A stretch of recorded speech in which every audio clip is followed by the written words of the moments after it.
is quite amazing. Ask not what your Haas Boys. can do for you. Do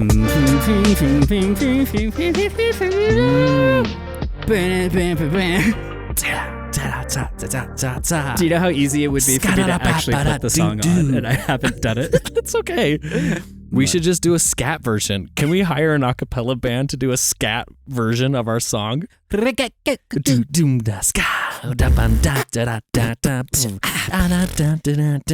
not what your Haas Boys can do for you.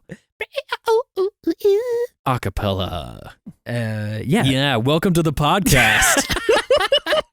We're really into a cappella this week. Yeah, Anna Kendrick has agreed to do an a cappella for us as an intro. Oh, I was really hoping to get pentatonics. Oh, yeah, they passed. They passed. Yeah. Yeah. Well, They felt like it was mocking them. well, if you're a Pentatonics fan listening to this, now you know where they stand on the Haas Boys. Write them.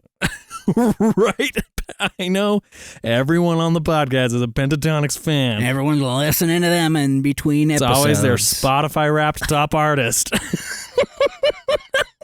And then this year, we're taking it down. We're taking down the Pentatonics. I'm going to start listening to instruments soon. Yeah, That's totally. how bad it's getting. Yeah, it's getting pretty brutal. The loathe is harsh. Yeah, but if any fans want to record an a cappella version of the theme song and send it in, We'll play on the next episode. Definitely. There's no question of that, actually. Yeah. I want to hear it. Well, welcome to the podcast. This Thank is you. the Haas Boys. I'm your host, Max, with my boy, Mike. How's it going?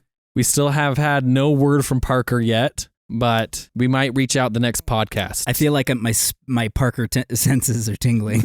He might be in trouble. But he might be finding some good leads. Yeah, something. Yeah. Yeah, a lead. We'll hopefully have some news next podcast on Maybe how Parker's a doing. dog leash, which in the UK would be considered a lead. Oh, yeah. You know, maybe Wallace some and one of Gromit those. fans. Yeah. Dude. Starting off with news. Oh, yes. Wallace and Gromit, new movie next year. No way. Is there really I'm one? stoked. Wow. They've been listening to the podcast. Yeah, they're like, there's fans out there. That is There's wild. lots of fans out there. Yeah, that seems like a little bit surprising to me. I mean, I follow them on Instagram, Oh, okay. and I think Henry Wallace does too. So, a good Haas fan would love Wallace and Gromit. Okay, good. Yeah, well, good to know. I'll keep that under my wing. Anyway, speaking of the real episode today and real news, we're going to start off with some news today. Then I think we're going to go into like a full season kind of like update where we're at, like the stats and Break it down. Yeah. major talking points in case you've missed on a race. And then we have a few listener questions that might lead us to some good conversation. So we're saving those for the end. Stick around. But starting off with the news. Some gritty news. We got some big news that came out of the works. The Formula One works. You think that Formula One sleeps when they have no races? It never sleeps. It's good timing because we had 3 weeks of break between the next race. So we got to talk about something. Luckily, Felipe Massa came out of nowhere. Luckily, someone's pissed him off again. Luckily, someone's throwing accusations at someone. Yeah, I mean, what would this world be like without him? It'd be a horrible place. It'd be really boring. Without lawsuits. We condone those. But Felipe is suing the FIA It's a threat right now, because he basically thinks he had a championship taken away from him. essentially. And Bernie Eccleston is at the core of this one. Do you remember Bernie? Yeah, Bernie. For those of you who don't know, Bernie is the old owner of Formula One, from what I Correct. remember. Yeah. He was the stingy old man who thought Formula One was just for old men Right. and refused to open up new media ways to like YouTube and social media to media or any get of new those. followers. Right. And once he sold it, He said young people don't have money. Why would we want to appeal to them? and we've shown him wrong, Very much so. that we want Formula One. We still don't have And money. we will He was right about that. We will pay through the nose for whatever we get, whatever little money we have. We will pay through the Netflix nose. So yeah, it's because he left that we have Drive to Survive. Right. So he's just a stingy old man. Totally. And that was basically a big change for the sport. And so it's been a good thing since he's been gone. Mm-hmm. But he's still talking trash. And essentially that is his character. He's been notorious for running his mouth and getting a little bit of trouble. Sounds like a bad boy. It sounds like Him and P. Diddy running their mouth. just a British P. Diddy. He's is the what we're just British Puff thinking. Daddy. Yeah, he's just over there talking about how he's friends with Notorious B.I.G. And we're Yeah, like, but- Bernie, no, you weren't. Yeah. You didn't know him. Gosh. He's the British Puff Daddy. I love it. But now Bernie has basically reopened a wound of what I would consider one of the biggest heartbreaks and one of the biggest controversies that the sport has faced in recent years. Yeah. What? We talked about it last year. Mm-hmm. Do you remember Crashgate? Yeah. That's a fun one. It was from Singapore. Tell me what you remember. I know it was Alonso. Yes. And Max's girlfriend's dad. Her brother. Her brother. Yeah, Nelson Piquet Jr. Yeah, there's a sketch family. It is. The whole Verstappen world is super sketch. It just makes them more villainous. It does. Well, the team rigged the race. They did. Had Nelson crash out while Alonso had a tire advantage. He had just pitted, basically guaranteeing him the win for the rest of the race. Right. And then it came out later that it was on purpose. Yeah, how did it come out later? Because Nelson Piquet Jr. was released by Renault. He snitched. He was pissed. PO'd, yeah. He was like, "What? You're going to fire me after I cheated? Yeah. You made me crash?" Yeah. And especially because, you think about it. You're only as good as your last race in Formula One. You get in an accident, that's what the teams remember. Yeah. You get let go in that same year where you had this freak accident in Singapore. Oh, he's crap. He's never going to get another seat. Yeah. So he was mad. He definitely wanted to make himself look bad. And Alonso got away scot-free because he claimed he didn't know what was going on. Right. He said, I didn't know anything. Yeah. Just out there racing. And their team principal got fired and wasn't allowed at any of the races until recently. Right. And if you've heard us say Flavio Briatore, he is one of my favorite characters ever. What he sounds like. Yeah. So it was this race. Yes. That caused Felipe Massa in the end. Technically, yes. And that was something that I don't think that people... Go ahead. Finish what you were going to say. Well, I was going to say, no, I think I got ahead of myself because that's what this story hinges on, is the whole Crashgate. So Crashgate took place in 2008, which is the same year that Felipe lost the championship to Lewis Hamilton in the final race. That was the one where Felipe's family is cheering, and he's cheering in the pits. Correct. Thinking he won the championship. Then Lewis crosses the line and takes it by 1 point. You hear Martin Brundle, something like that. Martin Brundle's, Zach Glock! It is Glock! Because Timo Glock was on a slick tire. It was raining. He got slow and dropped down. Right, and Lewis passed him. And he won by 1 point, right? Something like that. Crazy. It's just a Small tiny margin. Yeah. And so it was one car, essentially, that he needed to pass to win the championship, and he passed that one car on the last lap. So, unbelievable. One of the biggest heartbreaks ever. That wound is not one that you want to reopen. No. And Bernie Ecclestone, in true Bernie Ecclestone fashion, decided to talk about Crashgate and reveal a new piece of information that then impacts all of these events that we've just recapped. Yeah. And he said that after they found out about the Singapore Crashgate, that they debated throwing the result out completely. And then the kicker, that would have given Felipe Massa the championship. Yeah, you don't let that cat out of the bag. No, not, 2008 to now, it's, 15 years later? And Felipe Massa is livid. I bet. Because now he knows, I should have won the championship. Yeah. Why was the result of that not thrown out? Also, he's Brazilian, right? Yes. And Brazil's favorite driver is Lewis. I bet he wants that championship so bad. Honorary citizen Lewis is also public enemy number one for this. And it amazes me that they gave him citizenship after that. But, I mean, this has now created a whole issue of things that could happen should the lawsuit be potentially successful. Yeah. Because this puts at stake Lewis Hamilton's first championship. Mr. 7-time might be known as Mr. 6-time. Second-time greatest championship driver. Michael Schumacher Mick wants this really bad. Probably. in some respects, yeah. And he's torn because he's on that Mercedes team with Lewis. Oh, I can't believe Felipe is doing this. Aren't you mad, Lewis? I'm so mad with you. This is so terrible. You're just as good as my dad. I can't believe that they would even question it.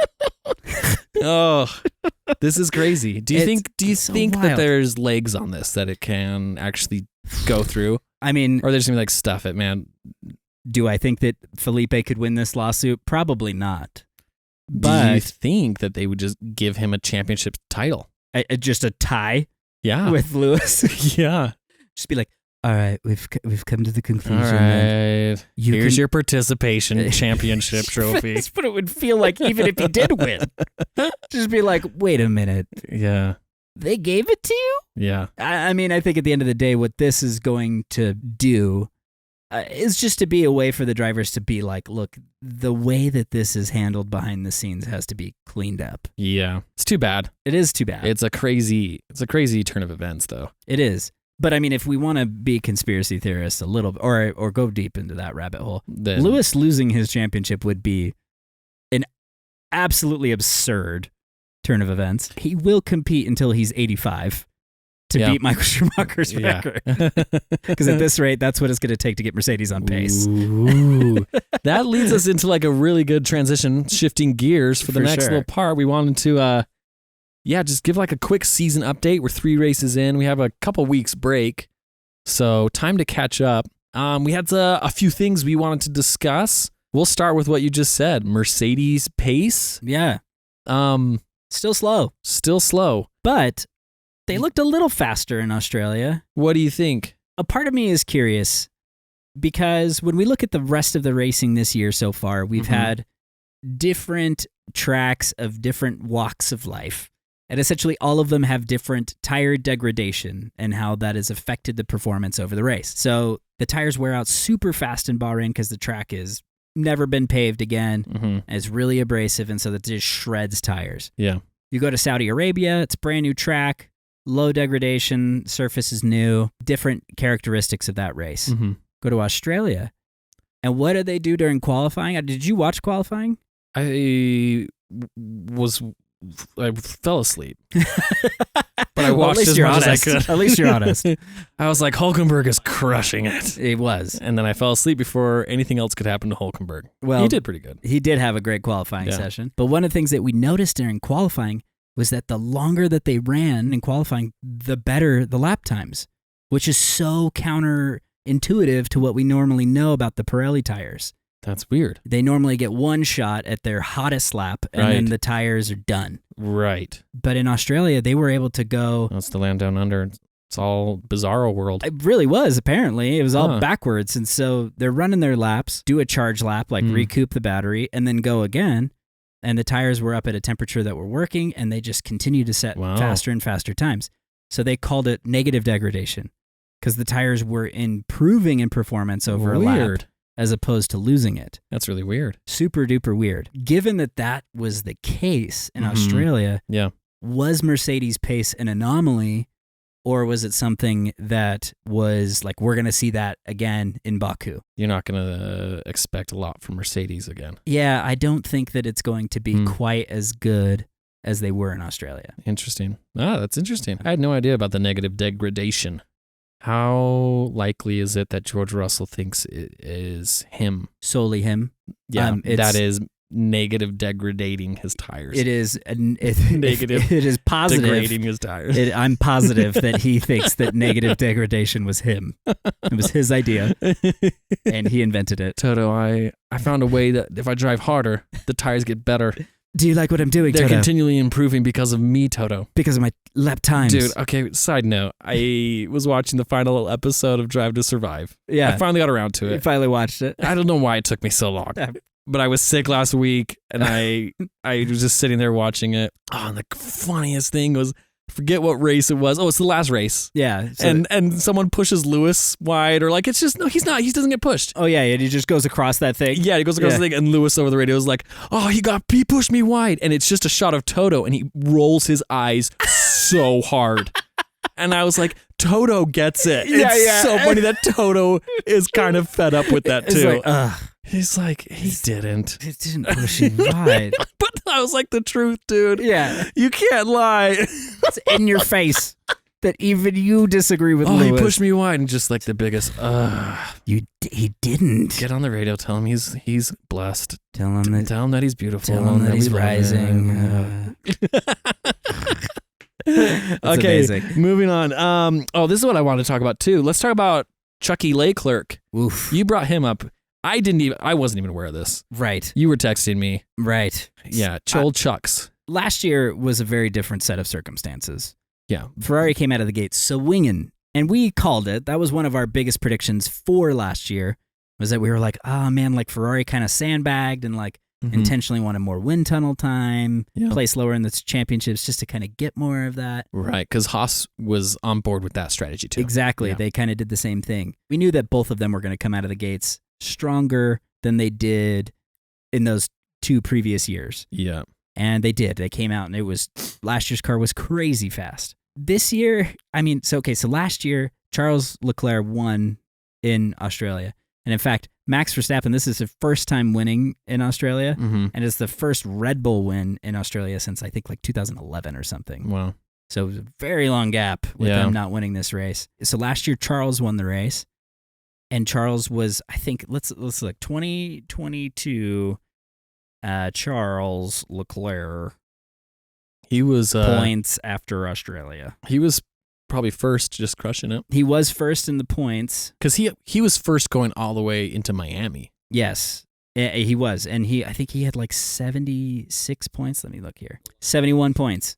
Into Australia. After Australia. Okay, yeah, he was top of the world. 71 points. Max Verstappen had 25 and was 6th in the points last year. Yeah, Chucky was on top of the world. He was cruising for his first championship. Finally could see it. He could see it. He could taste it. He was like, Mattia, it's happening. We're doing it. Yeah. And then, fast forward to 2023. Yeah, well, obviously, we know how 22 ended. Fast forward to now. And I'm just going to go to Formula One's website just so that way I have absolutely accurate. theformula1racecars.net.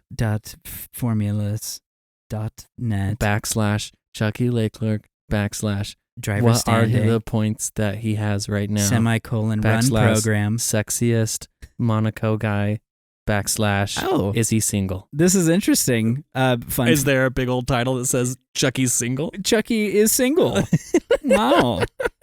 Keep that in your pocketbook, ladies and gents. Max Verstappen this year is actually less than Chucky was last year. Okay. Max is at 69 points. Nice. Sergio's at 54, which is closer to the lead than anyone was last year. But Charles Leclerc, a dismal 10th place in the points with 6 points. Behind Nico Hulkenberg, who's at 9th.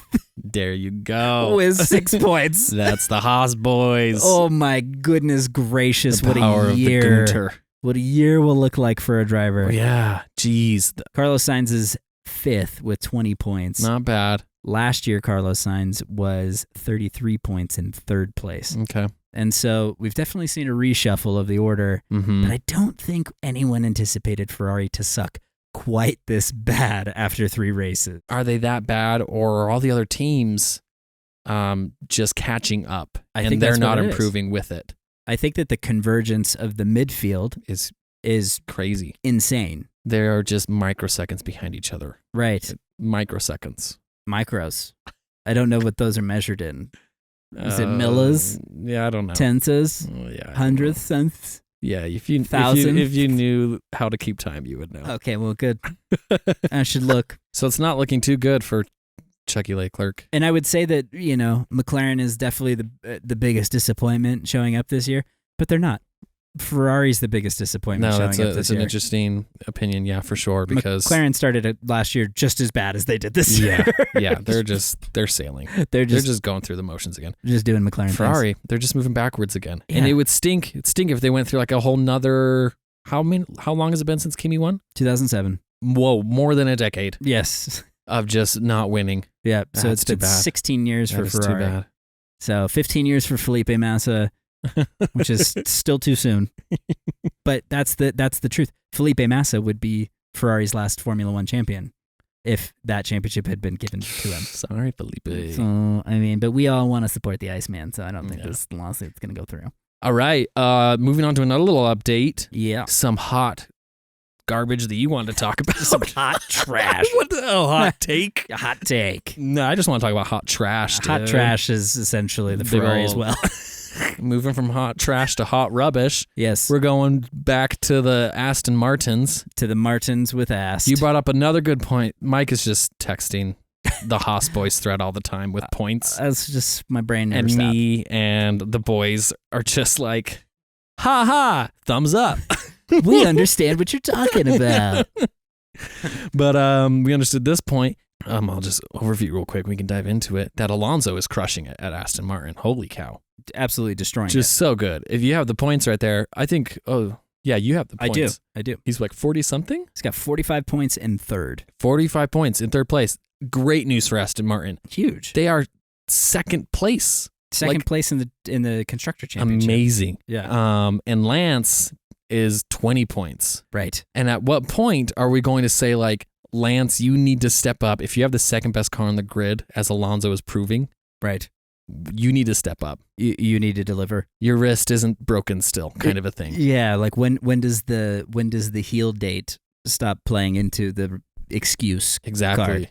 Well, and today, one of my favorite things about this is that we started talking about this today, and then Formula One makes a post, and in that post, it's a picture of Alonso and Lance side by side, and it says, which Aston Martin driver scores more? First of all, does scores? Define scores. Yeah, is it in the actual picture? Because I know which number's higher. or is it at the end of the season, who do you think's a better driver, Alonso or Lance? Or with young ladies that might want to enjoy I'm still going to go with Alonso. I'm still going with Alonso. Who scores more?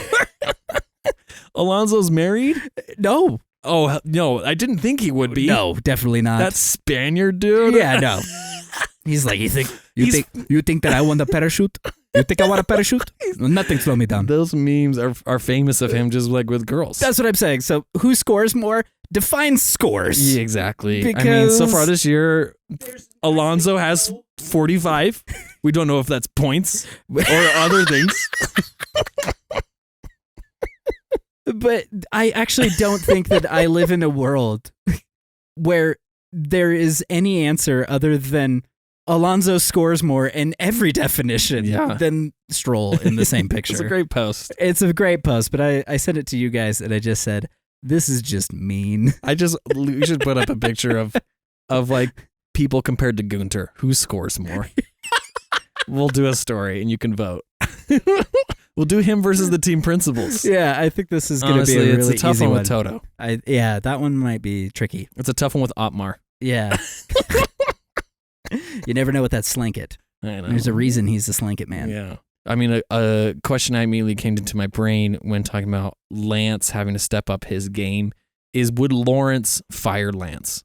I mean, it's such a good question. It like really is a good question. How bad does Lance need to be? Because right now he's not ultra bad. Well, and we've talked about how he's not the worst of the billionaire boys No, he's a club. decent driver. He's a decent driver. But what we're dealing with here is being teammates with an animal, like somebody who's a former world champion Freaking and can Sex Panther. just the scoring Spaniard is your teammate who just cannot be stopped. Yeah. And so, I mean, it is a brutal comparison. I mean, I think in a lot of cases, Sebastian, they were driving a car that was difficult last year. And it's hard to kind of say like, oh, one teammate's better than another in a struggling car situation. One of the reasons why I think that like we all kind of didn't take well to McLaren's response to Daniel. Right. It's like, you guys aren't winning races, so why are you so that critical car of Daniel? is in a different spot on the grid every week. Right. Yeah, who's to blame? We don't know. So like, where's the blame? I don't know. It's a very interesting conversation. With Alonso putting that in second or third or on the podium every week or every race so far. Yeah. It's like, okay, we know where the car's at. We do know that it is the second fastest car. Yeah. And so with that said, that means that there is a very high expectation for seat number 2. Mm-hmm. One of the reasons that this becomes an interesting topic is that drivers like Daniel Ricciardo are available. Oof, yeah. Drivers who have their contracts up at the end of the year are Lewis Hamilton, George Russell, Zhou Guanyu, Yuki Tsunoda, Alex Albon, Logan Sargent, Kevin Magnussen, which we recently discovered. Oh, yeah, because we didn't know. We did not know. His contract is up at the end of the year. But, I just listed 8 drivers who all have the opportunity, not including Daniel, which is 9, I guess, or somewhere in there, that all have a shot at being able to say, well, second best car on the grid just has baby boy. How much is it going to cost you to have baby boy not getting the Constructors' Championship? Yeah, exactly. He should be helping out a Right. little bit more. And it's like, right now, again, it's like the broken wrist might still be sore enough to gain a little bit of flexibility here. Yeah. No pun intended. But like, at what point does that stop being an excuse? Yeah. And when do we start expect Lance to deliver podiums? We have this long break in between this last race and Baku. Right. So there should be a lot of healing time. Definitely. Yeah. And so, I mean, it'll be another good race to see and tell. Definitely. And I also love Baku, so we'll talk more about that later. Yeah, we have days. We have weeks to talk about Baku. Yeah. But we're going to do 2 full episodes about Baku. We're going to start the first episode about the square streets. We're just going to talk about the city. We're going to talk about the history of the city. What it's like. We're not going to say one thing about a car. It's just got brick roads in some places. Cool. Just gorgeous. It's so cool. All right. Next little update. Yeah. Does Max, now this is turning into like a hard-hitting journalist interview. Now we're turning into PBS. Yeah. Don't tell Parker. This is behind the driver. Does Max find himself being threatened by Checo seriously this year? So, like, is Checo realistically going to bring the fight to Max? I mean, I think that we was going back and forth. He's not out of the fight yet. Right. It could be just all he would need is another crazy race where Max gets put just in the midfield and he's at the front. And then they're back to being tied. You know what's so crazy about this is that there is a rumor, and I don't know how real it is, that Sergio Perez tweeted after winning in Saudi Arabia that he wanted to win the championship. He thanked the team. He did his normal thing. Yeah. But at the end of it, he said, and I want to win this championship. Yeah. The tweet was deleted. Yep. And then reposted without the I want to win the championship line. Ooh, yeah. And here's the thing. I mean, Joss Verstappen saw that. Verstappen. Verstampy and was just stomping his toes. Max Verstappen's dad was so mad when he read Checo's tweets. He's like, how dare you? He doesn't even follow Checo. Someone had to show him. Someone ran up to him and showed him it. I mean, honestly, what's so absurd about this, and Parker loved this, and this, when he finally gets in touch with us, I'm sure he's going to have a comment on this. Yeah. But the fact that Max just undoubtedly believes that he's the only one allowed to win the championship. Yeah. He's the only person alive allowed to drive as fast as he can. Yeah. No one else is permitted. This kind of stinks of that in a huge way. It does. It doesn't get better. No. And so Checo has to do it. He has to. He has to win it. Like, he has to take the fight to Max. It's no question. This is it just becomes another like Mighty Ducks movie. It does. You have within to do the team. it. He has to do it. The Batman has to rise up. He does. The Dark Knight needs to rise. And he needs to die a hero or live long enough to see himself become a villain. Which is what every champion does. Max has become such a villain. He's such a villain. Should have just pulled the Nico card and just retired immediately. Which only made Nico Rosberg more annoying. Yeah, he's not a villain. He's not a villain. He's just really annoying. He's just a super annoying commentator really now. He is. Like, hey, Nico, stop talking. We liked you before this. Can someone get him a stylist? Did you just get off a yacht? Why you look like such a tool? And then every time he comes over the radio, he's like, it looks like somebody could take the fight to Lewis. It looks like someone can finally do it. Hey, Nico, the Mercedes isn't very fast this year.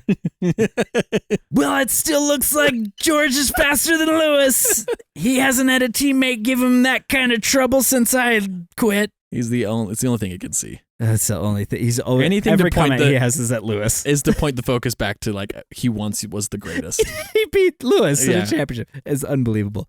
But I think to point it back to Max and Checo, Checo has. He has to. He has to do it. For the fans. For the fans, but also for himself. Otherwise, he becomes Valtteri Bottas, which is this depressed second seat guy. Yeah. So anyways, for real. I know that in the Haas Boys circle here, we're cheering for Checo to take the fight to Max. Yeah. He's got to do it. And it'd be just exciting to watch. It would be. You can't deny that. I would love for Max and Checo to crash. A season Let's of make just this happen. Max already winning is a boring season. Totally. If Checo doesn't take Max out in Baku, then we know the season's over. And if you're mad that we're cheering against Max, just think of it as whose dad do you want to be happy at the end of the season? Yeah, exactly. Do you want Jos Verstappen to be happy?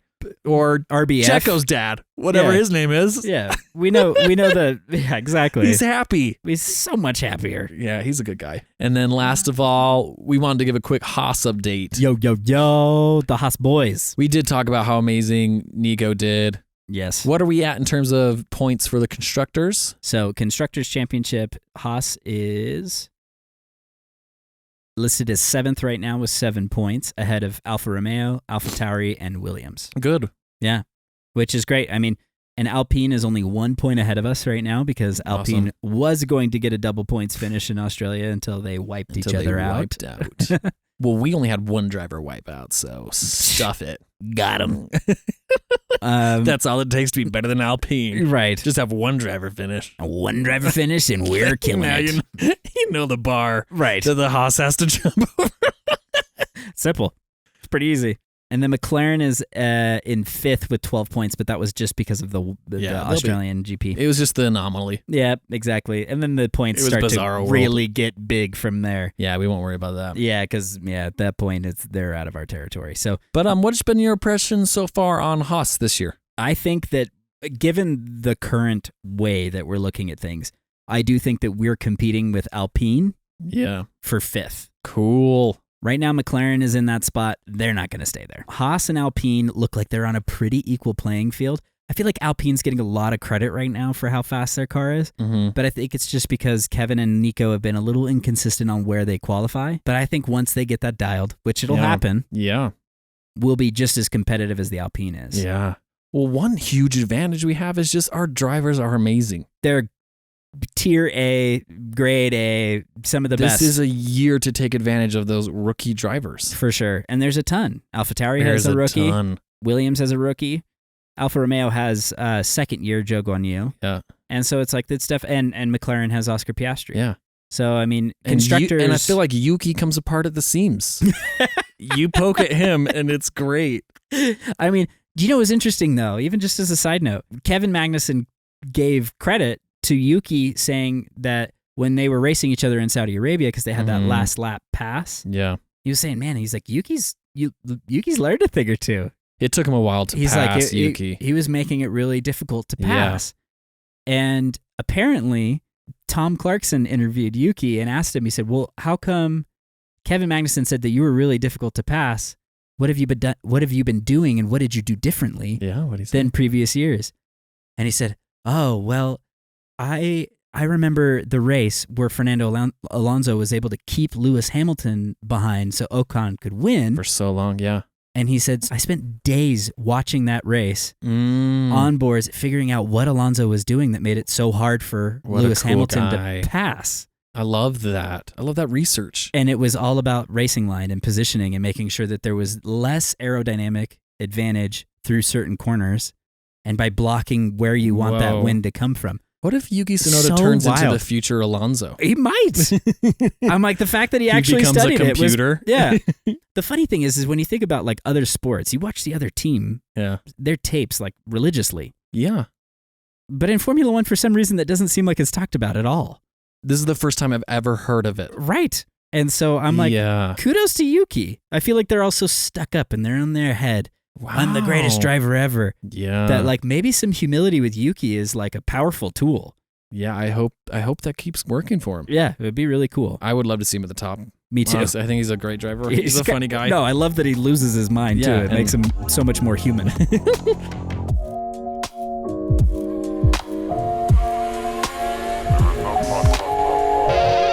Okay, shifting gears. Ooh, we do have some listener questions. Yo. We're going to start off with one that is kind of technical. Yo.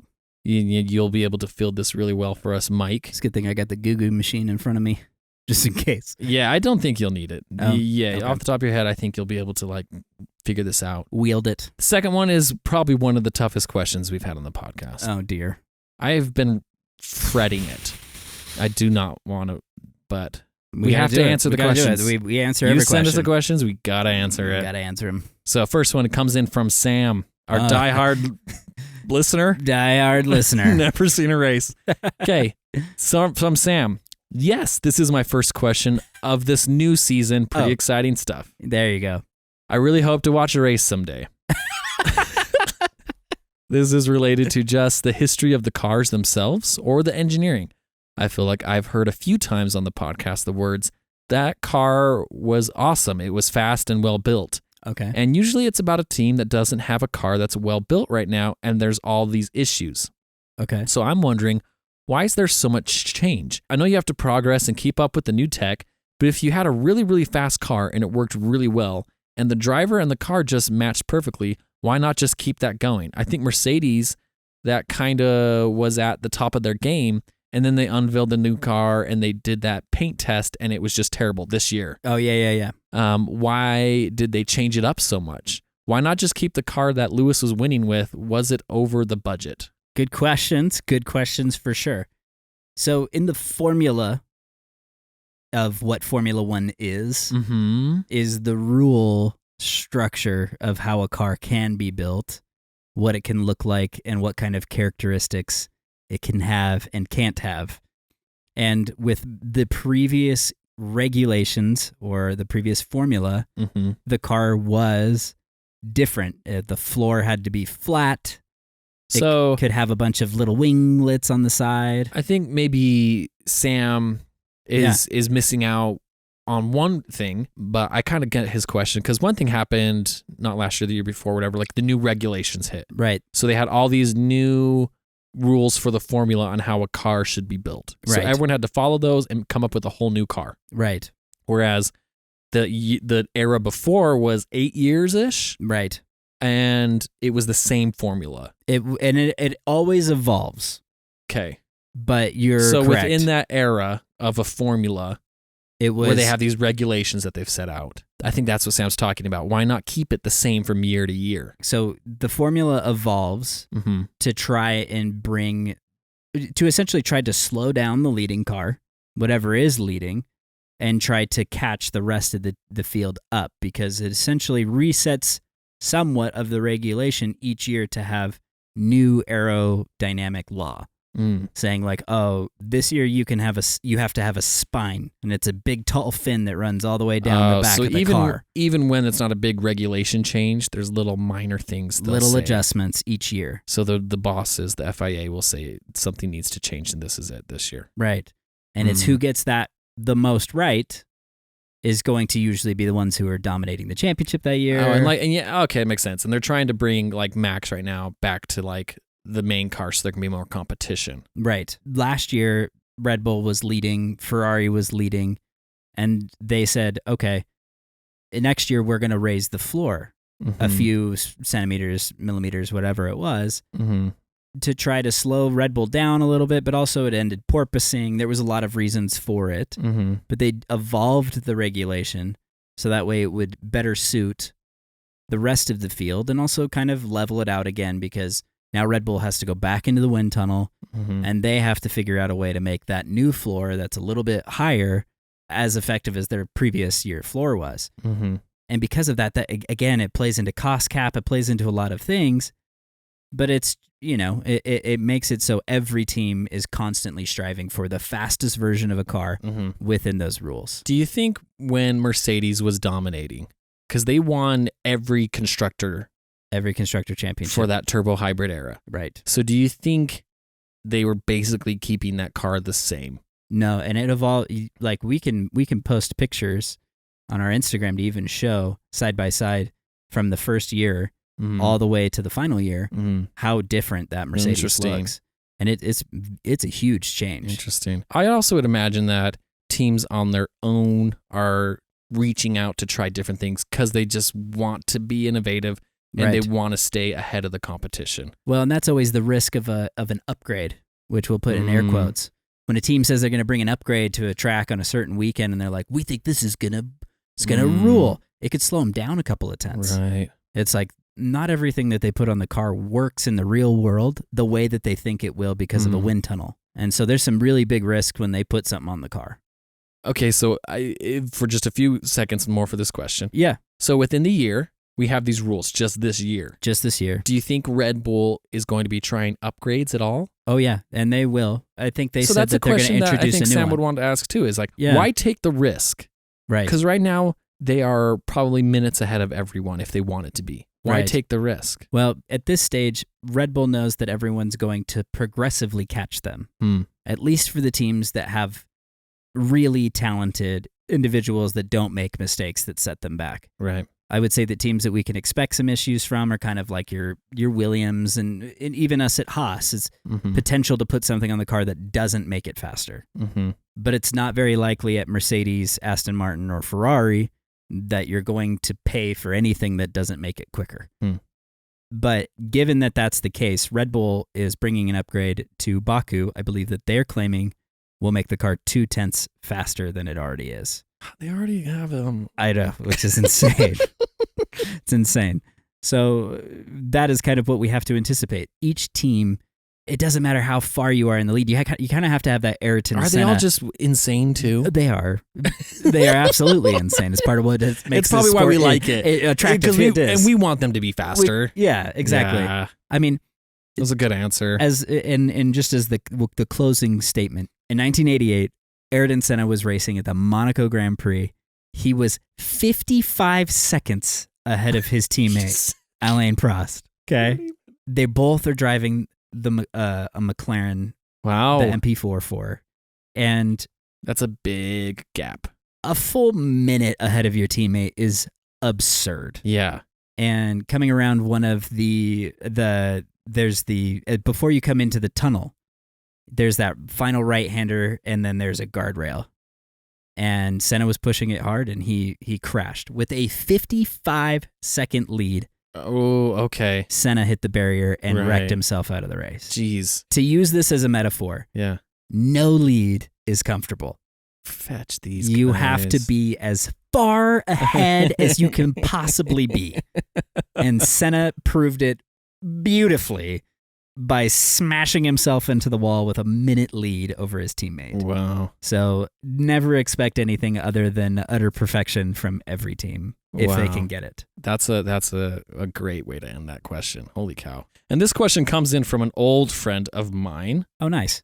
I don't know if she still does. I think I got an update. She's moving back, but she lived in Austria Oh, cool. for a while. Really cool. Really cool. And she was telling all her friends about the podcast in Austria. So I think we have a small little listener base in Austria. Oh, well, hello. Yeah. So hello. shout out to all the Austrians. The shout out to the Austrian fans. Thank you for listening. Yeah. Wie geht's? I don't know what that means. I think it's how are you? Oh, cool. That's cool. Yeah, I'm going with that. Yeah, we'll go I with took 7th grade German. Really? Yeah, and I never took another language class ever. So German is my second language. Good. Shout out to all the Austrians. I Oh, think that's I also amazing. know Die erste Straße links. What does that mean? Something about I sausage? hope it's something like the second street on the left. Or the third street on the left. Nice. Yeah, if you're Austrian, The please tell me if that's correct. clue in. So this is from Elise, and she's been a longtime fan of ours, and she says, I have a question for the Haas Boys. Yeah. I didn't know where to email. So she sent it on Instagram. Oh, okay. You can send in questions to us anywhere. Wherever they get to us. And this is where it gets hard. Now that Max has won 2 world championships, and that we see he is just the worst, who would you choose to win the world championship if it was again between him and Lewis Hamilton? Also, so we'll start with that, because then the next one's a good question. Oof, this is a really hard You're question. asking Mike and I to pick between Max and Lewis. That's the question. It's like, this might be the hardest question I've ever been asked. That's what I said. I don't know if I can answer it. Gosh. I like that the reasoning that Elise gives is like, now that he's won 2, like that's enough for Max. That's enough. It can be done now. So the option is, does Lewis need an 8th? This is some really good logic, and I like it a lot. The thought process is, does Lewis then become the most winning driver championship-wise of all time? Oh, does he now beat Michael Schumacher? Or do we give Max a 3rd? Oh, gosh. If just hearing Max getting a 3rd, I don't know. If for those who watch this on YouTube, you'll see the pain that was in my face, and it's real. It was real for both of those, but for some reason, seeing Max's 3rd just hurt a little. I mean, if Felipe got his championship, I would be fine with Lewis getting a 7th, because I've lived with Lewis being a 7-time champion. I think that something about Lewis remaining as ridiculously successful as he has been doesn't bother me. Passing the baton and someone continuing his dominance, like in his stead, for some reason, almost bothers me more. Does that make sense? No. Who's passing the baton to who? No, if Lewis passes to Max and says, "Here, you now win every championship from here on," I'm like, no, screw that. Yeah. I'd almost rather Lewis win another championship and then it stopped being Max as well. No, that is the strongest argument for this.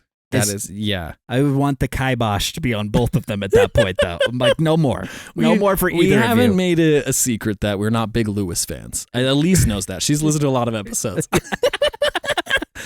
So I don't know why she's choosing to ask this question. Yeah. But it's putting us to pain. Yeah. And it wasn't until like this season that I realized that Max is just the worst. It's one of those things where it's like we weren't Max fans. We were just anyone but Lewis fans. We said that on the podcast. Right. Yeah, anyone but Lewis. Just because it made the championship so much more fun. But now that Lewis has a good fighter, I'm like, go ahead and win it, Lewis. But I just want a real good championship again. Yeah. I mean, it would. I'll honestly say we've talked about how Lewis is a good winner and a good loser. He's a gracious, he's a very good sport. gentlemanly guy. He really is. Yeah. And now that he's getting on podiums again, it's really exciting to watch him because he's actually excited again. Right. Before it was very routine. Right. And it might be satisfying to see, not satisfying. In a way, though. It would be enjoyable to watch him be so excited to win another championship. And I think that the claw back to the top would be something that would be worth watching. Yes. As opposed to the claw to the top to be kicked in the face by a Red Bull. Yes. At this stage. Yeah. Because we're clearly seeing some serious dominance.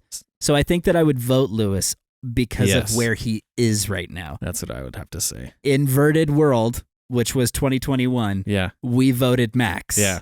But now that the world has turned on its head, I think I vote Lewis. Yeah. I'd like to see him win again. I was I did kind of feel bad for Lewis because didn't in Australia none of the Mercedes team was at the Parc Fermé to congratulate Lewis? Oh, jeez. Did you see that? No, did that really happen? No, really. He got on the podium, right? He got second? Yeah. And it was after the race. The person's like, "How are you feeling?"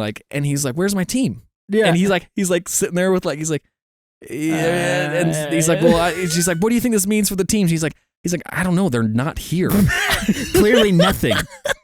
I kind of was like, well, that's too bad. Yeah. Because it's like these wins mean something right now. Gosh, they shouldn't have showed up and doing it 2019 or 20 whenever they were just right. That should have been the time that they race. were still trying to get the lug nut off of Valtteri's car. Exactly. When Lewis is winning, it's like, who cares? Let's just figure out how this thing's still on here. Yeah. Oh gosh. So Elise, she loves Lewis. Yeah, this is brutal. We'll say Lewis. Thanks for asking the worst question ever. But let it be known that the Haas Boys stick to the rules of questions. Yes, and we have a heart. I'm a firm believer of the would you rather questions. You pick one of them. Yeah. You don't do the whole thing with would you rather eat chicken or beef? It's like, I'd eat pork. I'd eat chicken beef. I'd eat none of them. It's like, that's not a choice. It's not in one this of the question. Two.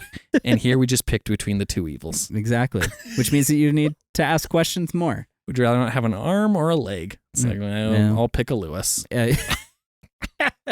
Okay. Amazing. Also, if every driver was in a Red Bull car, who do you think the top 3 people would be? So we're now everything equal. Who are the best drivers? I like this question. It's a good question. Very, very much. Nico Hülkenberg would be fastest. He's a good driver, man. I really do think he would be up there for sure. But there's some really intriguing ideas here. Well, we all I want to know. hear what you think. Yeah, easy. Lance. Pat O'Ward. Who the hell drives for McLaren?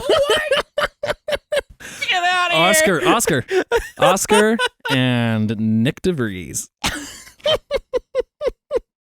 I'm going to need to gather myself. Seriously, I don't know a lot about Formula One, but I think Fernando Alonso easily would be in the top should three. be at the top three because he is fierce and smart. I think Lewis is just a really good driver. Yeah. And he's cunning. He knows how to play the mind game. And who is that third driver? Who else is on the grid? Oh, we have Carlos and we have Charles Leclerc. They're good drivers. Carlos is surprisingly good.